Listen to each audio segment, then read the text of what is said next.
Good morning. I'm Rob Teplitz. I represent the 15th Senatorial District, which currently includes most of Dauphin County and all of Perry County. I'm also the founder and co-chair of the Government Reform Caucus, which has members from both parties and both chambers.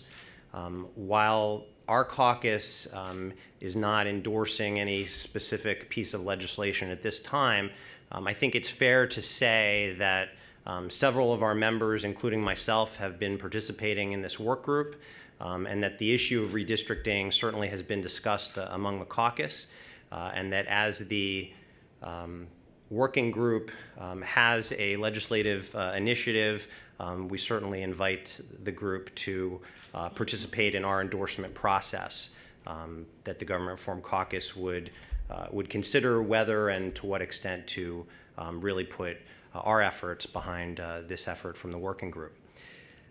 In terms of my own views on redistricting, I would consider myself Exhibit A for the argument that this process needs to be reformed.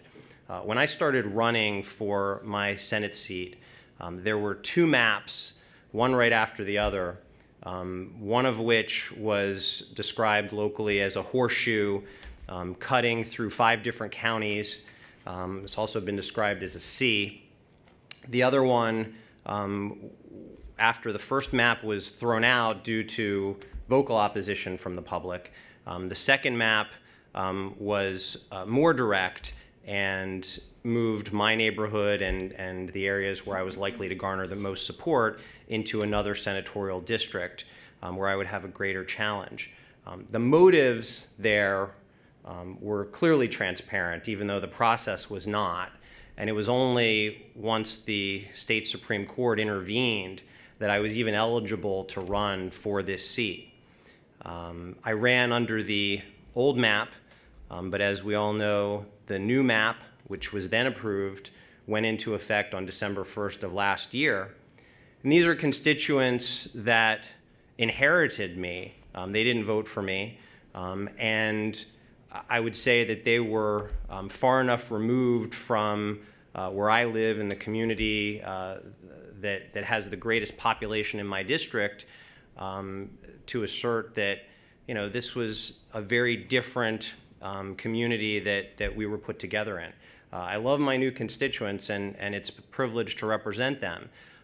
But clearly these decisions should not be made based on political desired outcomes. They should be made to meet the state constitutional standards of compactness of districts, contiguity of districts, and respect for the integrity of political subdivisions.